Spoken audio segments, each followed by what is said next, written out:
সামনেই দুর্গাপূজা, যার ফলে মৃৎশিল্পীরা ব্যস্ত মাটির প্রদীপ, ধনুচি সহ অন্যান্য সামগ্রী বানাতে।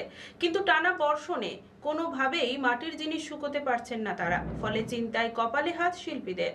আর মাত্র কয়েকটা দিন হাতে বাকি বাঙালির শ্রেষ্ঠ উৎসব দুর্গাপুজো। এই সময়টায় মাটির প্রদীপ বা মাটির জিনিসপত্রের চাহিদা থাকে তুঙ্গে। যেমন ধূপদানি, ঘট, হাড়ি, ধুনুচি সবকিছুরই প্রয়োজন হয় পুজোর কাজে।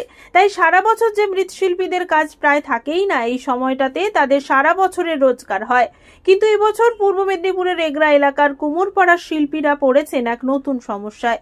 ভালো বায়না পাওয়া সত্ত্বেও বৃষ্টির কারণে মাটির জিনিসপত্র শুকোতে না পেরে দুশ্চিন্তায় দিন গুনছেন তারা। স্বপন দাস। বলছি, এই যে আপনাদের যে কাজ কত বছর ধরে করছেন? 25-30 বছর। এখন মানে কিরকম অবস্থা?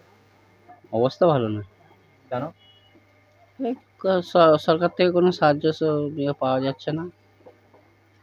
এমনি সামনে তো পুজো আছে, এখন কি বিক্রি বাট্টা বেড়েছে? না না, কারণ কি?